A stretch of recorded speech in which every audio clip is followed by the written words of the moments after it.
Okay, good morning everyone. Are there any questions before I start? Well, we haven't covered a lot, so I guess there aren't that many questions, but as we progress, I think, and as you start doing homework, I think you might have more questions. Okay, so last time I was talking about basic algorithms such as FIR filters, IIR filters, and FFTs. And today I'm going to talk about representations. So let me, what do I mean by that? So the main things that we will talk about today is how do we represent signal processing algorithms in terms of representations like signal flow graphs, data flow graphs, and dependence graphs. So many of you might have heard of signal flow graph in your undergraduate DSP class, and that's a great tool for linear time invariant systems to compute transfer functions. Okay, so let's start with something that you know already, which is signal flow graph. And that is typically a way to describe so-called linear time invariant systems.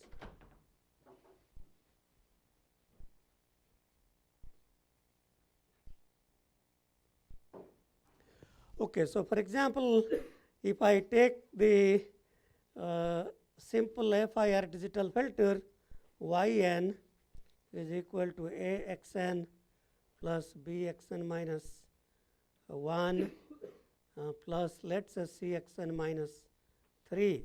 So intentionally, I have taken one of these to be 0, the coefficient to be 0.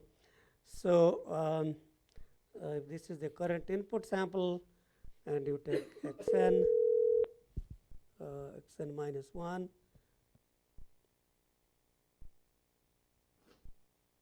and then you have two delays, that's xn minus 3, and then a times that plus b times that plus c times that is the output Yn. So, so this type of representation typically would be called a block diagram. So a block diagram is where we describe these delays, multiplication, add, and things like that. If I describe it in a way, the signal flow graph, so each delay is represented as z to power minus 1. Two delays becomes z to power minus 2, and then the multiplications are denoted as weights on the edge. So this is A, this is a B, and then this is C, and that is Y. So this is known as a signal flow graph. Okay, so that's this signal flow graph. So you can see that each node here, each node is a summing node. So that means each node adds all its inputs. So that's called a summing node. And these numbers on these edges are multiplication coefficients. Okay, so the multiplication coefficients are denoted as numbers on these edges, and each node is basically an adder. So when you see an adder here, that's just a node describing that all the inputs are added. Okay, so so I can also describe this in another way. So if I take this node x, so if I start with same node x, so let's see if I can write that here. So x, so this is our input node x, and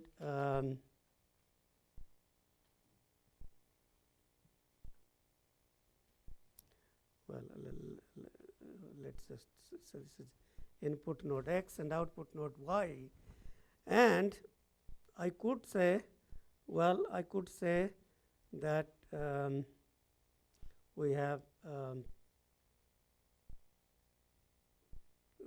well, I mean, I could describe that in different ways, and this is perfectly fine. So I guess so what I'm trying to describe here, okay, I said I'm trying to describe here that this input x, the output of x, so think of the input x that's described by this node. This is just a dummy node doing nothing, and then this edge represents, essentially it is capturing, well, it's capturing that path, which is saying that x is an input to output to compute y. So y is something is being computed here. So if you think about, if I call this, let's call this P, Q, R, and what is being computed is A times P plus B times Q plus C times R. Okay, so this is saying that P is the signal itself, Q is the delayed signal, and R is twice delayed signal. And so that's basically saying this is xn minus 1, xn minus 2, and that's what I call PQR. And this is what we will talk a little more about this, but this is essentially a data flow graph. These are all similar, but there are some differences. So DFG. So data flow graph is a generalization of these signal flow graphs. So typically, when we talk about signal flow graph, that's typically used to describe a linear time invariant system. A generalization of the signal flow graph is a data flow graph where we can have nodes and edges, and nodes are computing something. In this case, x is the input node, so that's just a dummy node which is not doing very much. It's not computing anything, but the output y node is computing something. So typically in a data flow graph, nodes are computing something. The edges are communicating edges that are communicating information from a certain node to another node. And if you see there's a delays on these edges, that's basically saying there is some storage involved, and that's we'll talk a little more about that, and that's very critical to our understanding, and there are some things are being stored.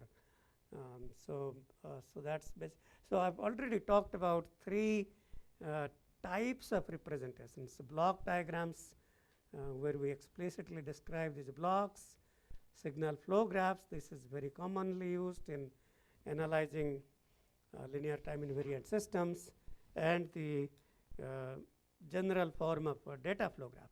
So data flow graph is a very important way of representing programs, and in particular, whether you are doing computing in hardware or in software, the data flow graph representation is of great importance in well, in both in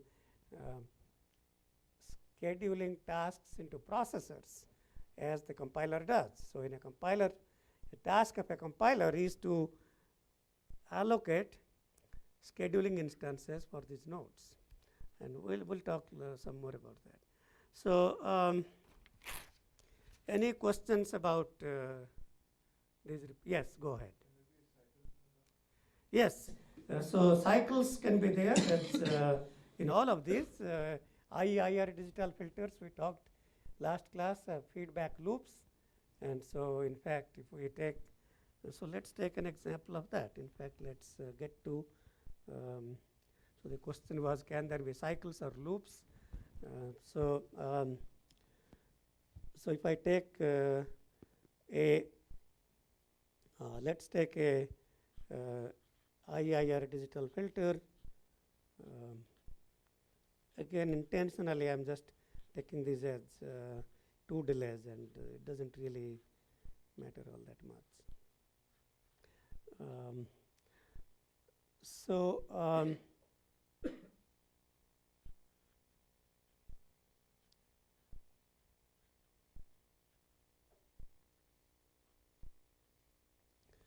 Okay, so if I have an IIR digital filter, in this case a third order, if you count the number of delays in this feedback, that's 3 delays.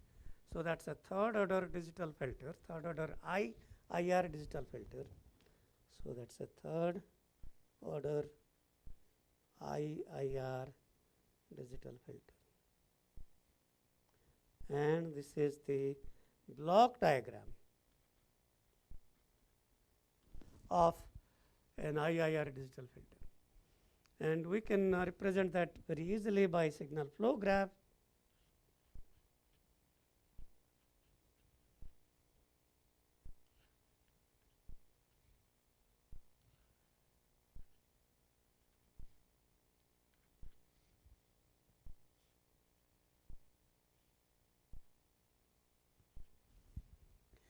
Okay, so and the data flow graph, excuse me. So the data flow graph can be described in numerous ways. Let's see how we could describe the data flow graph of this system.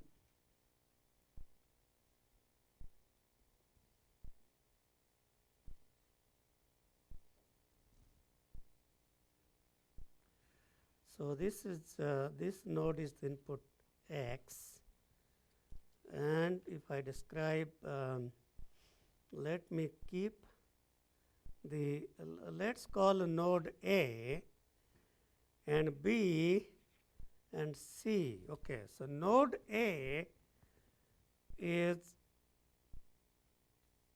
describing the multiplication operation of A. Node B is describing the multiplication of B. And let's say that this node is actually doing the add operation. So let's say, okay, so this is not a dummy node. So this is X, and this is another node which is adding something. So from the node X, and the adder is computing something. So the adder is computing something, and this is our output Y. So that's output Y. So X goes to the adder output goes to the output Y,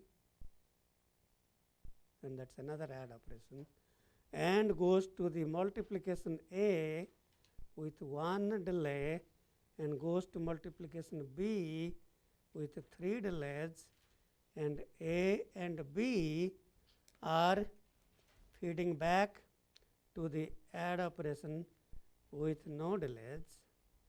So A feeds back to that node, B feeds back to that node, and the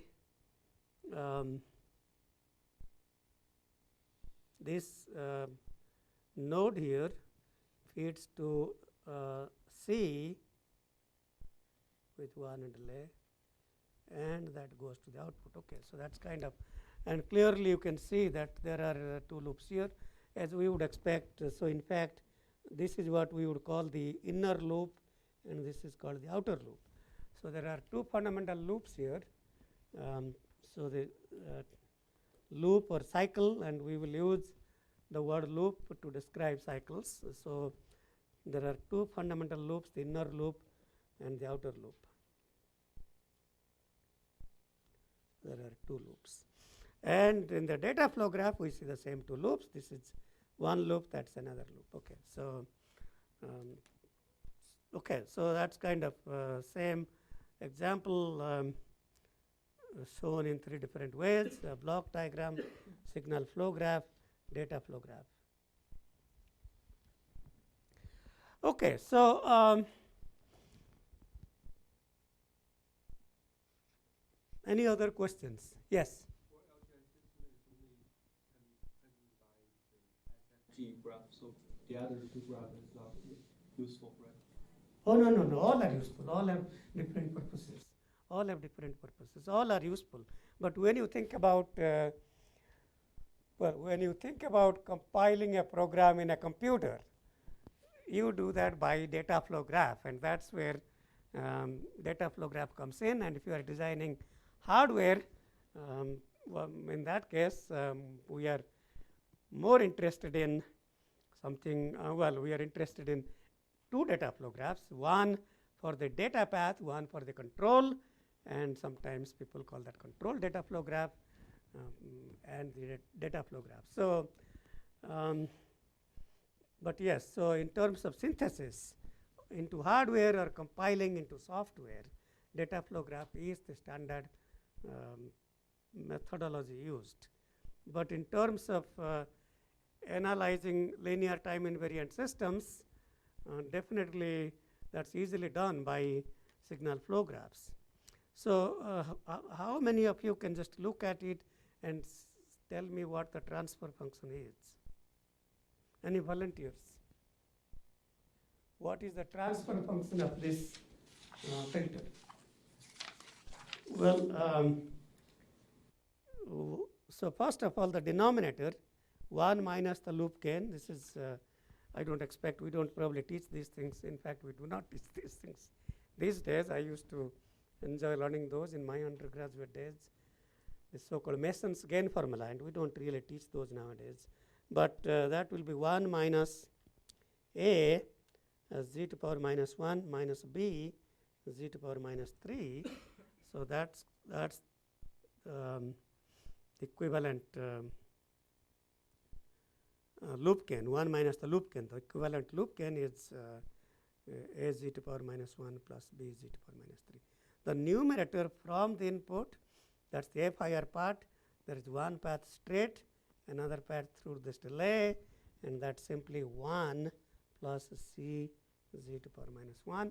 1 is the straight path, and c times z to power minus 1 is the path through the delay. Okay, so again, I think you will become good at these things if you spend a little time. There is a formal way of deriving that by calling this certain variable, let's say W1n and W2n, write down the time domain equations, and ultimately take the Z transform and manipulate the Z transform to get the transfer function h of z. Okay, so one other thing that I want to talk about is dependence graph.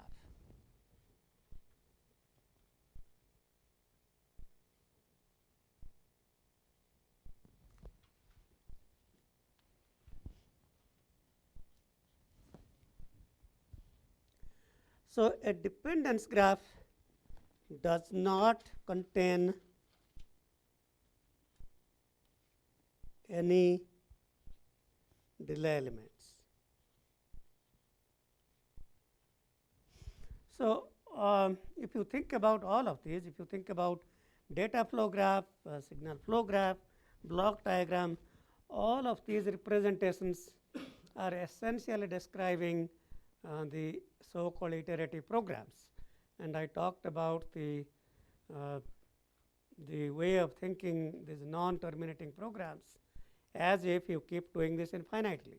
So, in a sense, we will be sampling the signals at time 0 if the clock period is t, t, 2t, 3t, etc.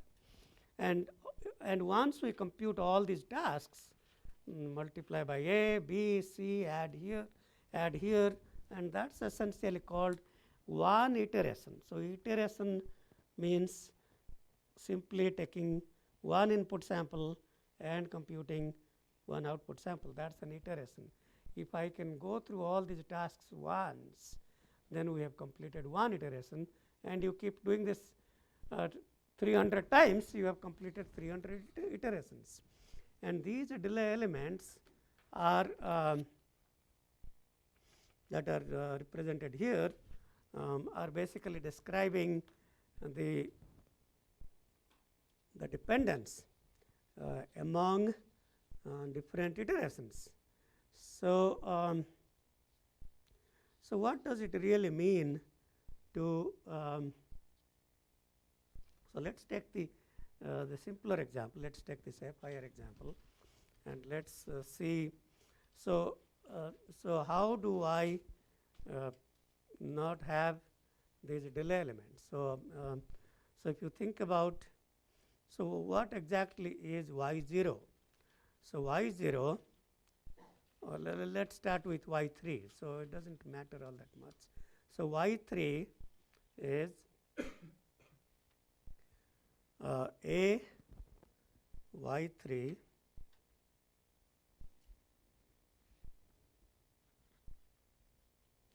is a times x3 plus b times x2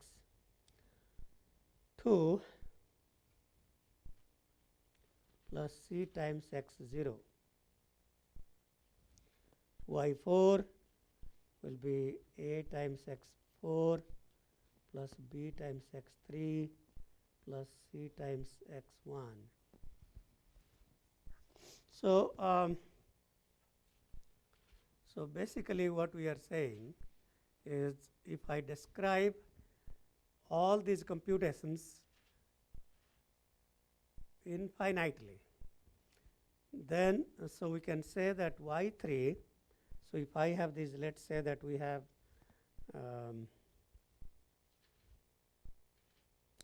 okay, let's see. So let's call these nodes the inputs. So x0, x1, x2, x3, x4, x5, x6, etc. So these are simply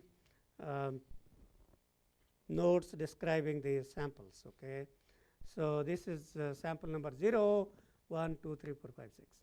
y3 is a times x3,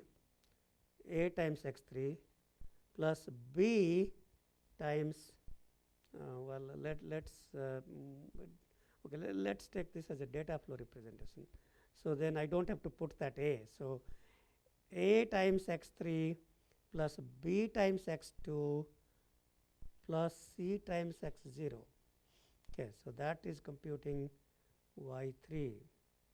y4 will be a times x4 plus b times x3 plus c times x1, that's y4. y5 is a times x5 plus b times x4 plus x2.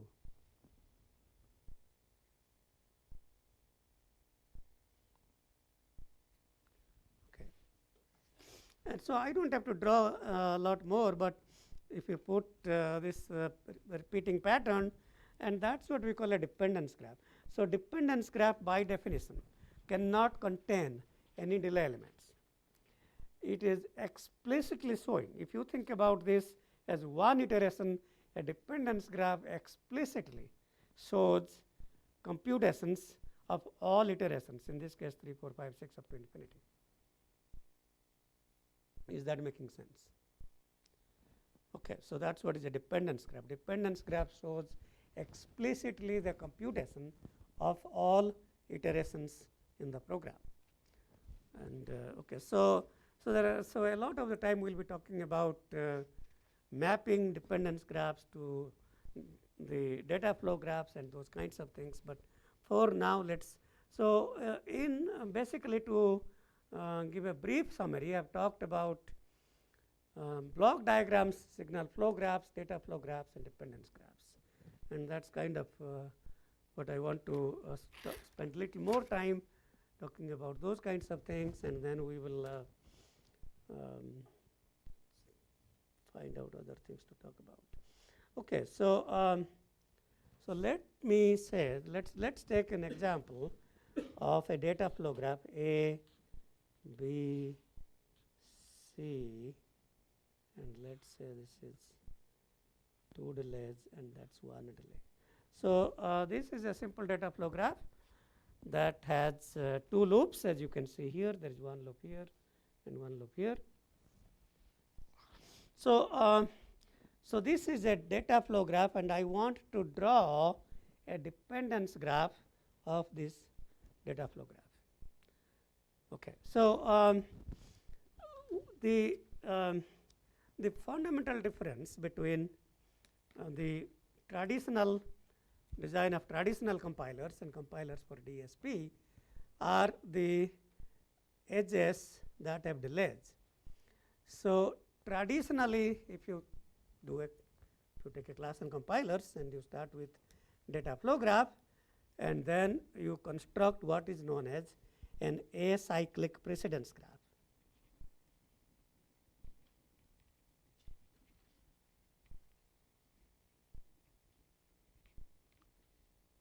And by definition, a precedence graph is acyclic. Well, okay, when we say precedence graph, that really means okay, what is a precedence graph? So remove,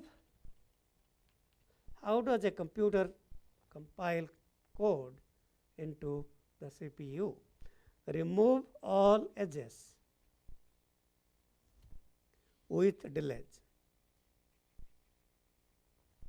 So if I remove all the edges, in this case these 2 edges, then we see that A, B, C, and that is called a that's called a precedence graph. And by definition, this has to be an acyclic precedence graph, because why is this precedence graph acyclic? Why can't it be cyclic? Under what conditions the precedence graph can be cyclic? Any volunteers? Under what conditions a precedence graph can be cyclic? A precedence graph can be cyclic if it has a 0 delay loop.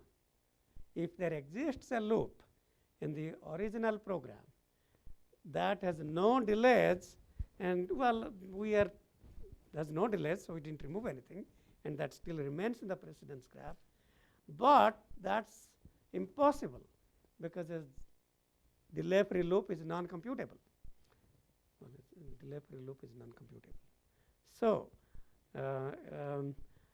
so an acyclic precedence graph is always acyclic. If it was cyclic, then that contains a delay free loop, which means you are computing something that's not computable. Okay, well, so a precedence graph constructed by removing all edges with delays will be guaranteed to be acyclic. And what the computer does, then it says, okay, well, let's say this takes the time to compute A is a TA, the time to compute B is TB, and the time to compute C is TC. Then I can compute this so-called 1 iteration of the program in time TA plus TB plus TC. Okay, so that's kind of so in terms of compiling code, the so-called iteration period would be TA plus TB plus TC. This is basically saying that A must precede B, A precedes B, B precedes C, and another way of saying B succeeds A and C succeeds B. So these are called, A is a predecessor node to node B, B is predecessor to node C, and same way saying B is a successor of node A and C is successor of node B. Okay. Okay. So in a traditional scheduling of tasks into CPU, we basically say, okay, well, that's the time it will take. You compute you construct the precedence graph, and you abide by all the constraints, and you schedule the code into a compiler. Okay, in VLSI design, when you have a system, something like this, well, maybe A is computing something, B is computing something, and these are a couple of flip-flops, and that's what we would call this. You can call that the iteration period, but this is what we would call the critical path. In other words, the critical path means that these flip-flops cannot be clocked with a period less than the critical path. So that precedence length of the precedence graph is a lower bound on the clock period. Okay. So the clock period must be greater than, in this case, the critical path. Okay, so so that is all really what the precedence graph that we talk about here is really the so-called intra-iteration precedence graph. That means these precedence constraints A to B to C are describing the precedence constraints within the same iteration. The things that we have deleted, the edges that contain delays, these are also describing precedence constraints, but those are describing precedence constraints among multiple iterations. And that's what we would call inter-iteration precedence constraints.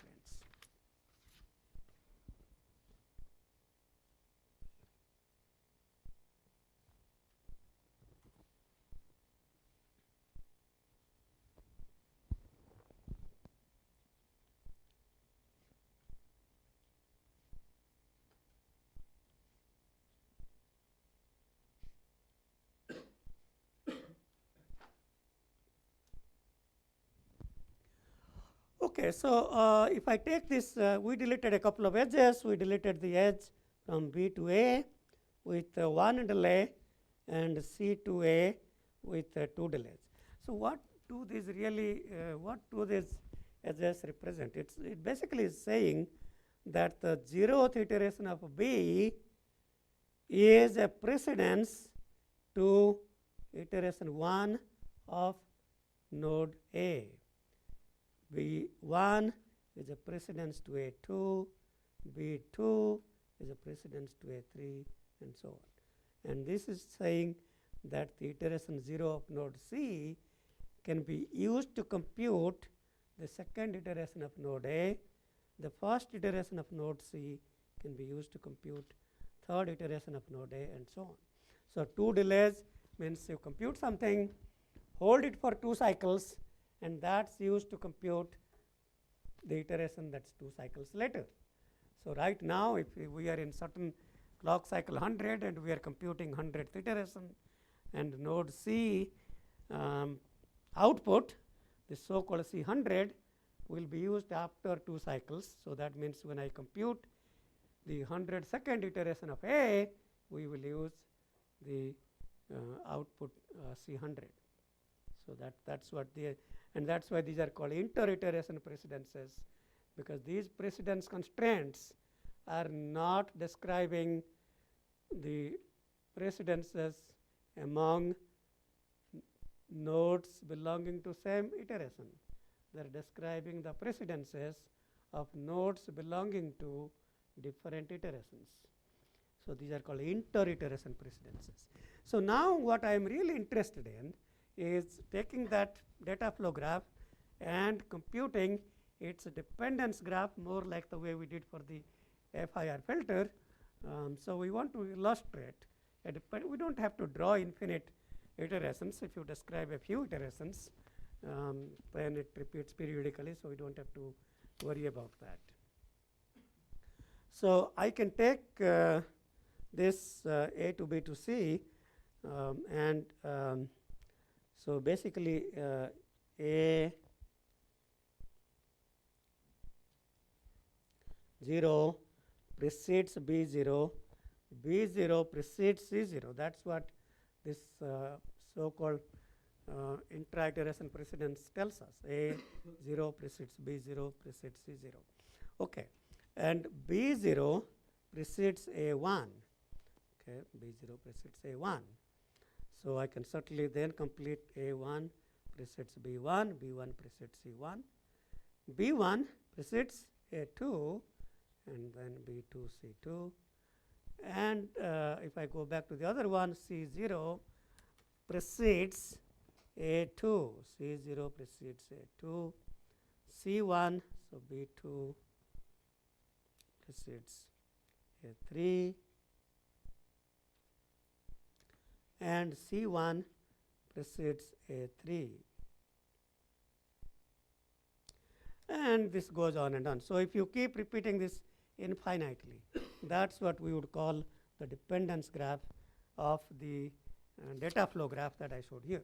So that's the data flow graph, and you explicitly describe the dependencies among number of iterations. There is no delay element, as you can see here, because the delay elements have been captured in the form of inter-iteration precedence constraints. Okay, so any questions so far?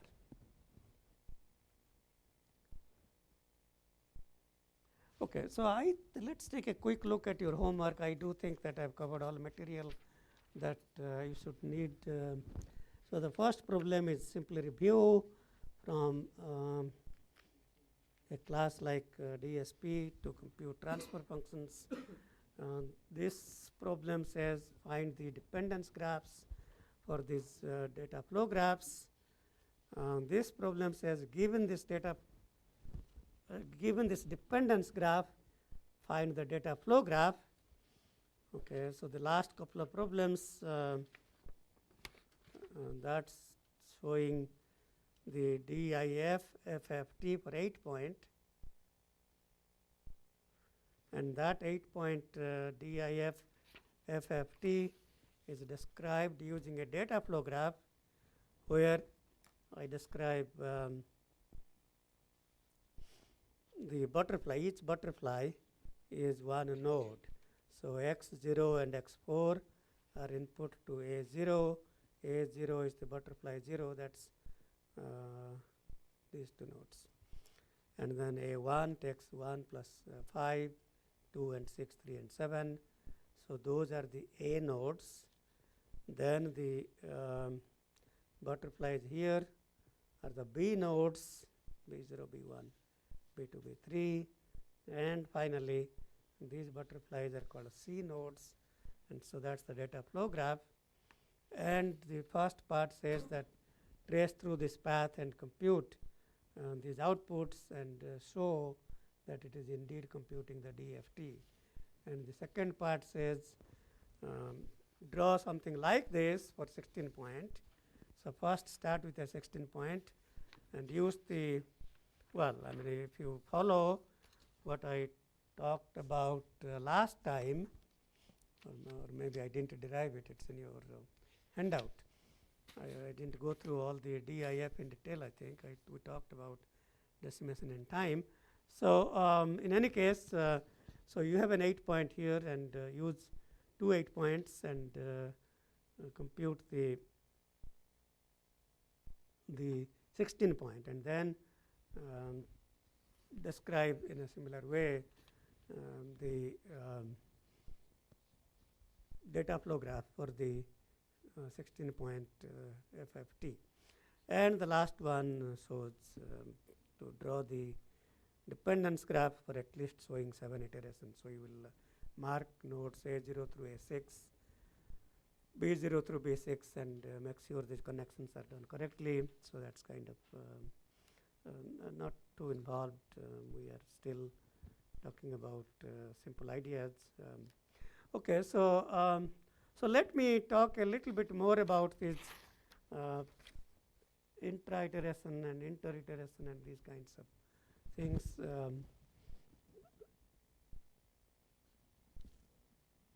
So let me start with another example.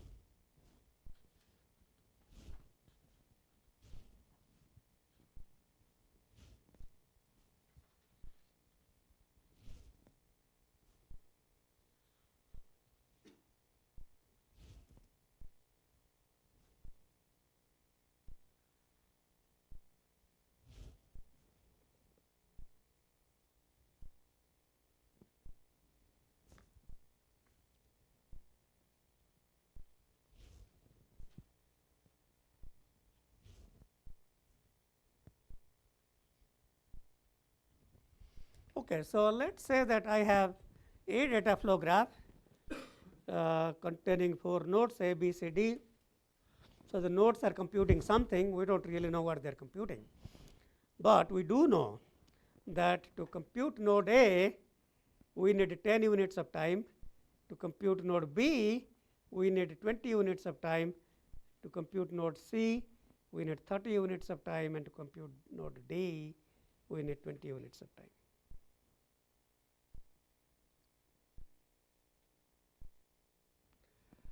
Okay, so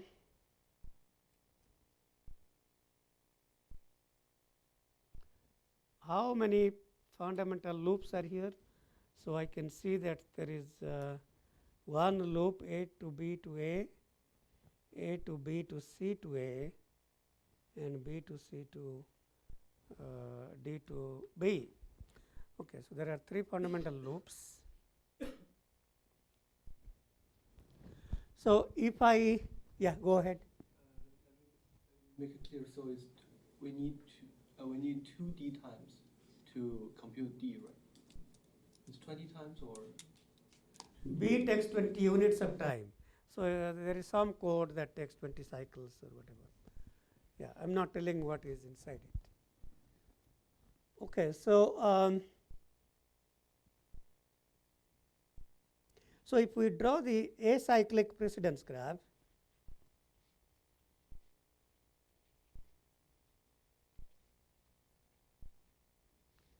and that's simply A to B to C to D, and that will be 10 plus 20, 30 plus 60 plus 20, 80. So that's 80 units of time. And that would also be the critical path in if this was implemented in hardware, that would also be the critical path of the design. Okay. So obviously, if we want to operate this data flow graph with 80 units of time iteration period or clock period, there is no constraint, there is no problem, everything is fine. Okay, but what we are really interested in is what is the fastest rate at which we can compute this program. In other words, if you think about these loops, so for example, if I start with A, go to B, and go back to A with 1 and delay, so every loop imposes a fundamental bound at how fast we can compute that loop. So in this example, I can, let's say, compute A0 to B0, and then A1 to B1. So that's kind of one iteration complete, another iteration complete. So as you can see that the fundamental bound of this is 10 plus 20, that's 30 units of time. If I take the loop A, B, C with 2 delays, so here I can compute A0, B0, C0. Once we are done with C0, I can compute A2, B2, C2, and once I complete C2, I can begin A4. While this whole thing is going on in some other processor or in a multi-core or whatever, if you have another processor, we can compute at same time A1, B1, C1, and then I can compute A3, B3, C3, and A5, and so on. So what it shows here is that in this time, 60 units of time, 10 plus 20 plus 30, we are completing 2 iterations. So the fundamental bound here is 60 divided by 2, which is 30 units of time. So in a sense, well, there is no way that we can compute this loop at any time less than 30, because that's what the constraint is telling us, that the 2 delay elements means there are 2 initial states. If you think about, if you go back to your difference equation or differential equation, the number of states. So if the 2 delays are representing 2 initial states, these are all, think of these as difference equations, and with 2 initial states, we can use 2 initial conditions to start these 2 threads of computations in parallel. Okay. Well, that's kind of there is also this whole model of computing, just like data flow graphs. There is this whole model of computing called Petri nets, and some of you might have heard of Petri nets, and we won't talk about that. But these, what we are seeing here as a delay elements, are called tokens. And in Petri net model, these are called tokens. If you have 2 tokens, you can start 2 independent computations. That same thing as saying that if you have 2 initial states, you can invoke 2 parallel computations. Okay, so if I go to the next loop, which was here, BCD.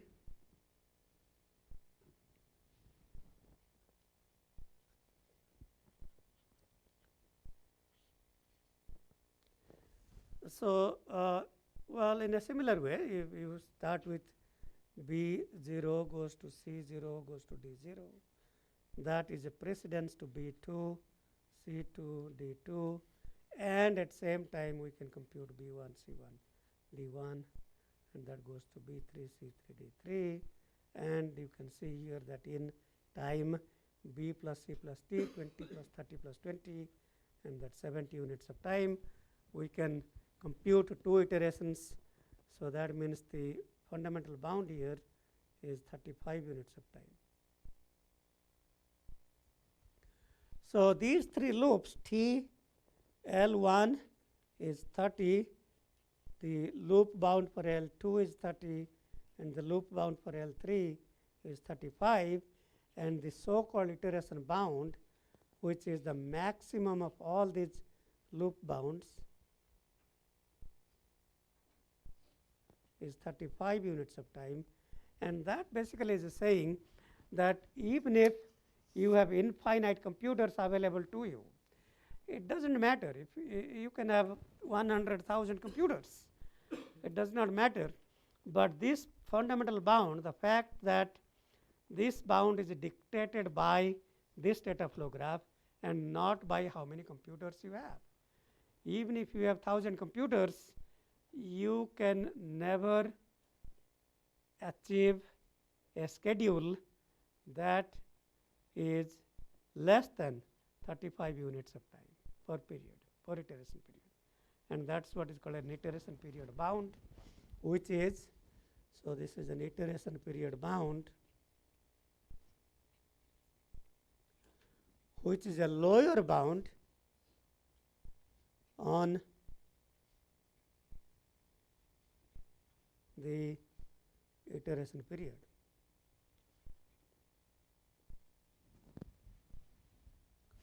Okay, so we basically saw that the simply taking the acyclic precedence graph and trying to construct a schedule for one iteration needs 80 units of time.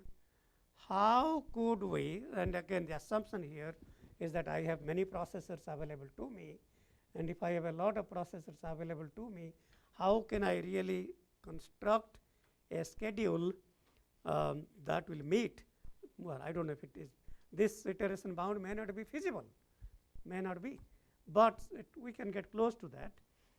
So when we construct a schedule something like this, A, B, C, D, then A0, B0, C0, C0, D0 goes followed by A1, B1, C1, D1, etc. That's essentially called a sequential schedule, because that's sequential, but it's also called a non-overlap schedule, and we'll talk briefly about that. So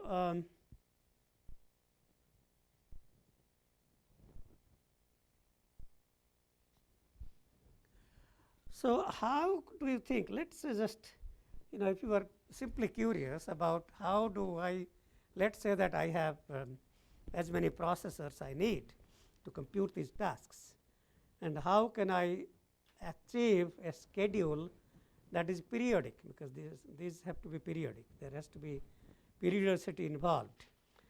So how do we approach to construct a periodic schedule such that we can achieve an iteration period that is as close as possible to the iteration period bound?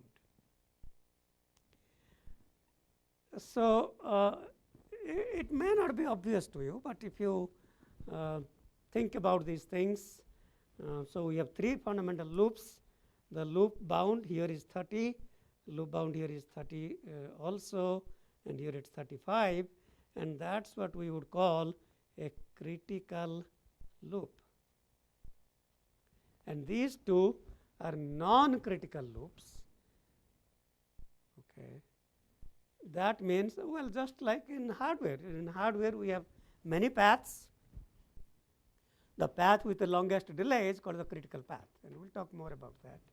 But so these are non-critical loops, and that means they have certain slack available. How many of you have taken a class on scheduling, either in industrial engineering operations research department or somewhere else? Okay, that's fine.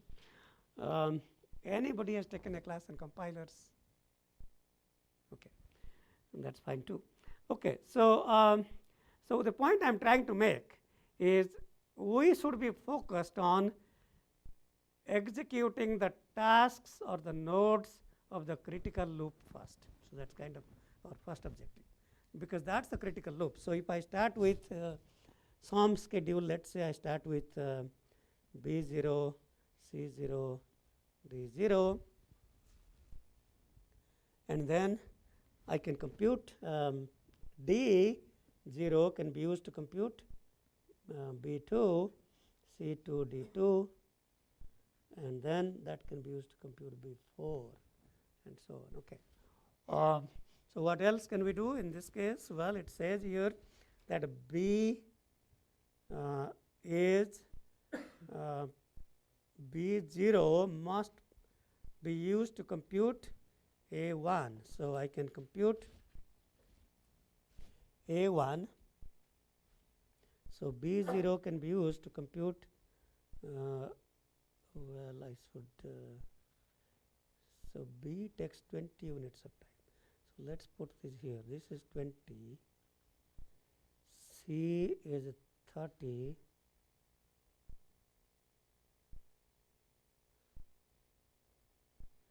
D is 20. Okay. Okay. So B0 can be used to compute A1. So that's, so as soon as B0 is complete, I can compute A1.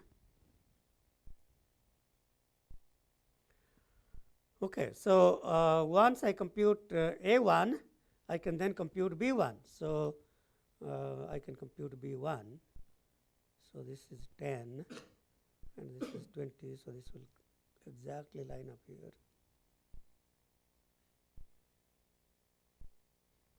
B1 is so 10 plus 20 lines up with 30. C is 30, so that will go a little beyond. So this is 20, 30, and then C1 and then D1.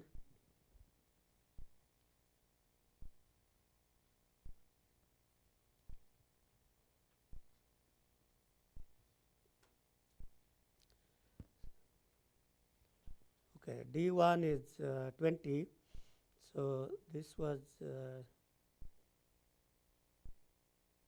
10 and another 10.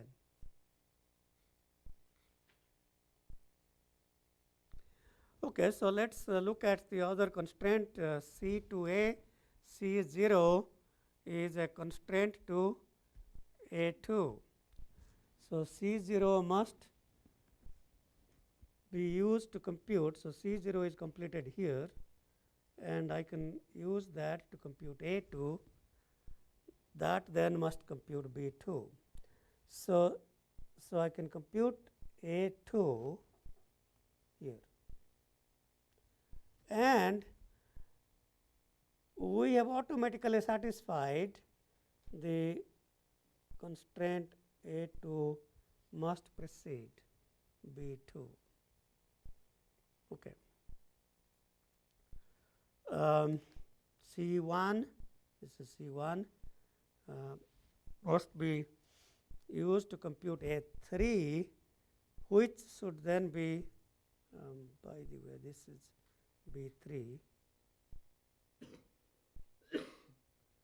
So A3 must complete before B3 begins.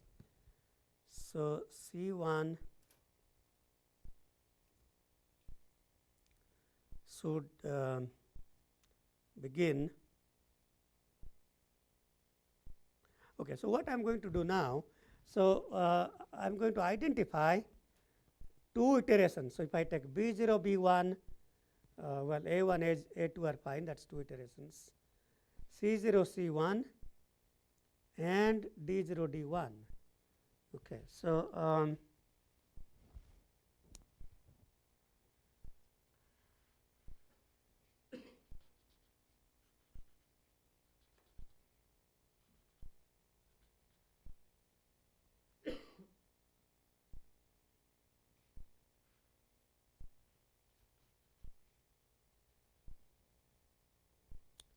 so I need to have each length 70. That's 70. That's 70. Now I need to make sure that this is 10 plus 20, 30 plus 10, 40 plus 20, 60. So I should stop here, I guess. Okay. So that would make it 70. Okay, so C1 is a precedence to A3, and I can start A3 here. Remember, look at this. A1 is at right place as A3. So what I'm trying to tell you, this red thing that I have marked is a template. Template of length, yeah.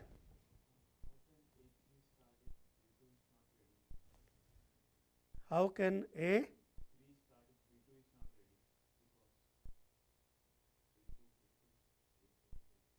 Yes, yes, yes. You are right. Yes, indeed, indeed.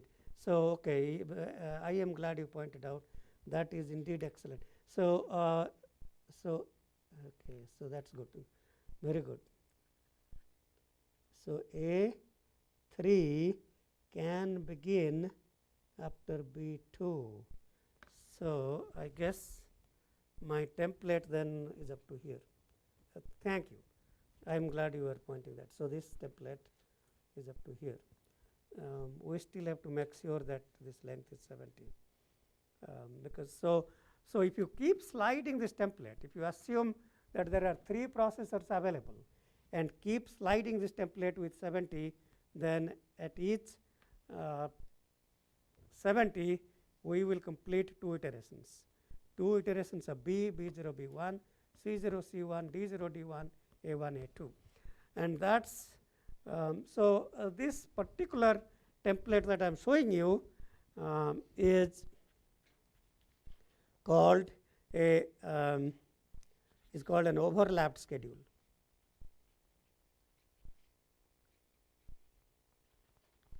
Okay, so when we have schedules, if the template is like this, so this is kind of a template T and it keeps repeating itself. That's an example of non-overlapped schedule. So that means these blocks or the templates are not overlapping with each other. If you think about this as template 1 and the remaining part begins template 2, well, template 2, some part of template 2 is overlapping with some part of template 1, and that's what is. So this is template 1, 2, 3, etc. And traditionally, the advantage of scheduling things by using acyclic precedence graphs, it helps in constructing non-overlapped schedule. But why people don't usually go into this overlapped schedule? Because the time to compile optimal overlapped schedule in itself is an NP complete problem.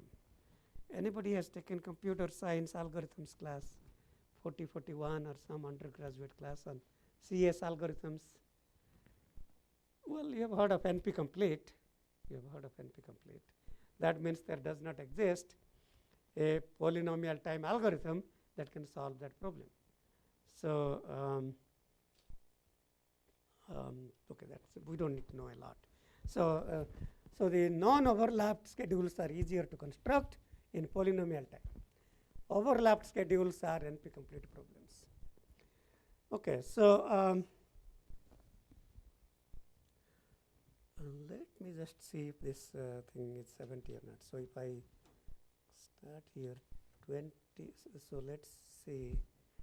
I just want to make sure that there may be a small mistake. I'm not quite sure. From here 20 plus 20, 30, no, that's 70. That's correct. Okay. Okay. Well, any questions about? I'm just introducing a lot of concepts. I mean, this first several weeks will be introducing a lot of concepts that are new, but they are not difficult concepts. So, okay. So we have talked about representations of DSP algorithms. We began talking about inter-iteration, inter-iteration precedence constraints, and we briefly talked about scheduling. And by the way, now you can see that because in each template in 70 units of time, we are computing 2 iterations. So the iteration period is indeed 35, and there is nothing more you can do, because that's the best iteration period or the lowest iteration period that is achievable based on the iteration period bound. And it so happens that if you have 3 processing elements, that's enough to achieve this 35 units of time. We don't need any more processing elements. Okay, so that's kind of a brief introduction to the class. So now let me start the next topic in the class, which is pipelining and parallel processing. So that's beginning of chapter 3. Those of you who want to read ahead. Okay, so what do these words mean? What does pipelining mean, and what does parallel processing mean?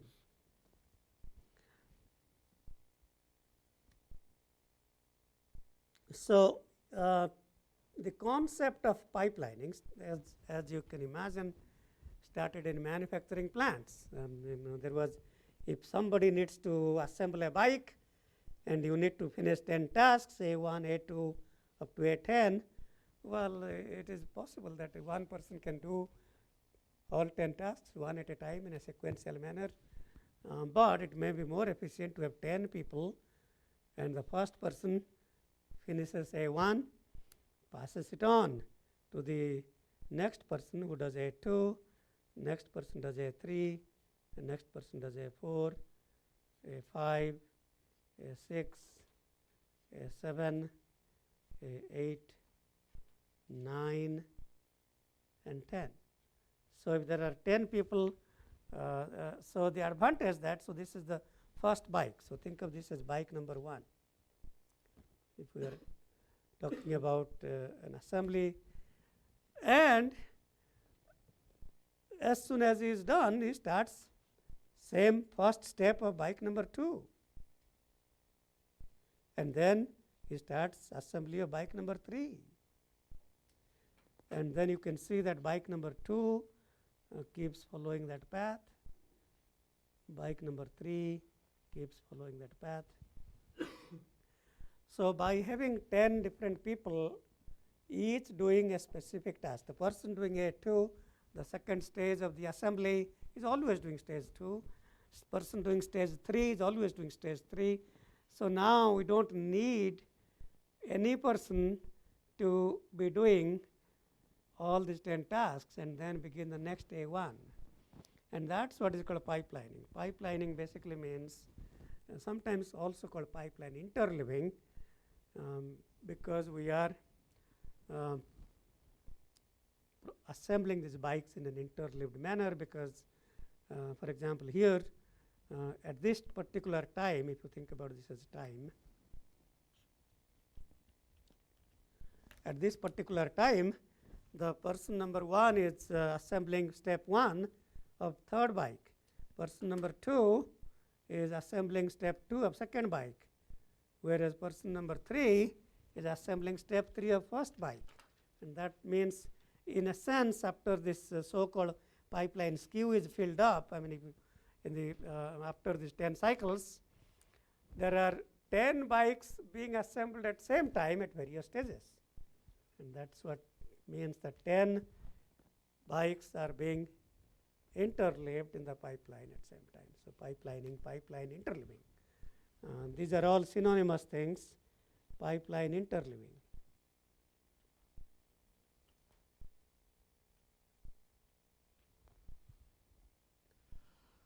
Okay, so and in terms of how the assembly pipeline idea quickly was adopted into computers, and you can see instead of having 10 steps of assembling the bike, you can think about the instruction fetch. So in first stage you might fetch the instruction, then decode, and then execute, and then compute the data path, and then write back, read and write. So those are all all computers are pipeline. I mean, they are operating in a pipeline manner. There is instruction fetch, you fetch from memory, and there is decode, and then many possible. The execution itself really is not one single stage. If you have a multiplier that is pipelined by 5 stages, that's a 5-stage pipeline, and then that includes 5 clock cycles to compute one multiplication operations. So what are the what do you think is the drawback of this? Is there any drawback you think there might be? Not really, I guess the only drawback is the latency. You have to wait until 10 people are done, but that would still be true in a sequential case. That would still be true.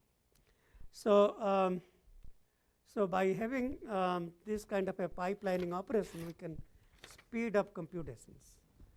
And if I take our simple example of FIR digital filter, yn is equal to AXN plus BXN minus 1 plus CXN minus 2,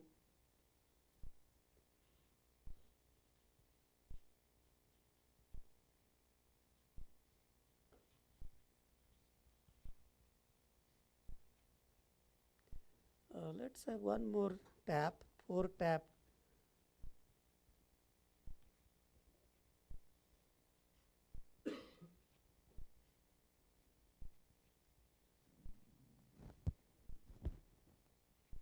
Okay.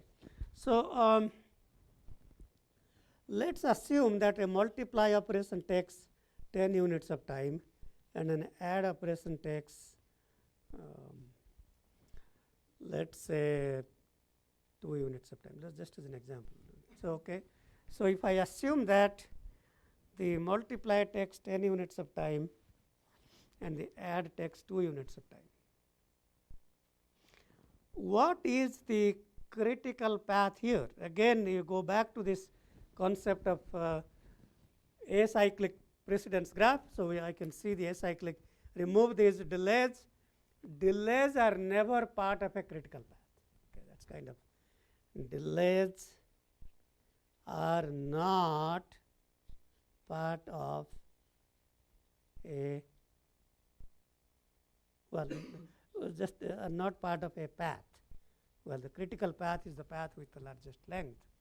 So, so basically I see we have one path here, we have one path here, another path here, and another path here. So, we have 4 possible paths,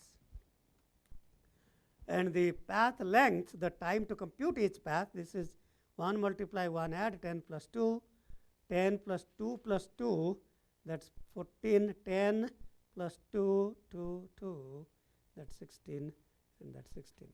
So, in this case we have 4 paths, and the lengths, the computing time units for those paths are 12, 14, 16, and 16. So, we would say these 2 are critical paths. Both of them have length 16. The path with the longest length is called the critical path, and these are both critical paths. Okay. So, the critical path length is 16, which means that the clock period has to be greater than or equal to 16. So, the critical path is a lower bound on the clock period, and in reality the critical path will be 16. That means, well, how many of you have designed chips in some company? Any of you have had some work experience in companies? You have worked on some designs or no? Sorry? No design. Okay. Okay. Somebody must have worked in, I know we admit a lot of students with 2, 3, 4 years of experience. Yes. You have worked? On AC designs. Okay. Well, what if the critical path is 16 units of time, what would we call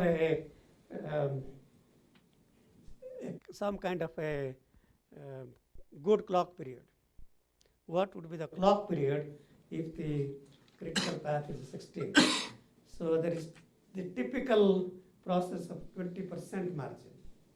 So, that means if there is clock setup and hold. So, so you take a 20% margin. If the clock period is critical path is 100, then you take the clock period to be 120. Okay. But for all practical purposes now, I will assume that margin to be 0 for all theoretical purposes. Okay, so so we can clock this at 16 time units. That means I can sample the signal xn with a sampling period t of 16 time units. So we are trying to understand what can pipelining accomplish in this digital filter. So so if I divide this into, if I place, think about these as so-called pipelining cut sets. Okay. So what I have now done, I have introduced 3 pipelining cut sets. That means there is a delay here and a delay here, a delay here and a delay here, and a delay here and a delay here. Okay, so I have introduced 3 pipelining cut sets. We can think of this digital filter as a 4-stage pipeline. So this is stage number 1, 2, 3, 4. I was talking about the 10-stage pipeline for the bike assembly, and this is now 4-stage pipeline of the FIR digital filter. Okay. So, what is the new critical path? So, the critical path now is at every stage of the pipeline. So, there are delay elements here, delays are never part of a path. So, that means the critical path now is 10 plus 2 12, this is 10, 10 plus 2 12, 10 plus 2 12. So, with 4 stage pipeline, with 3 pipelining cut sets, we will talk more about these ideas next time, but 3 pipelining cut sets, the clock period, the critical path is 1 multiply 1 add, which is 10 plus 2 or 12 time units. Now, if you think about, if we had a 100 tap filter, 100 tap FIR filter, then the critical path in the beginning would be 100 minus 1 times TA plus Tm. Okay, so we would have 100 adds in cascade, 99 adds in cascade. We are adding 100 things. I need 99 adders to add 100 things, and that would be 99 times 2 plus 10, that would be 198 plus 10, which is 208 units of time. And with pipelining, that would still be Tm plus Ta, although I would need 100 stages of pipelining. Okay, so that kind of tells you the advantage of pipelining. We have run out of time, so I will stop here. We will continue next week.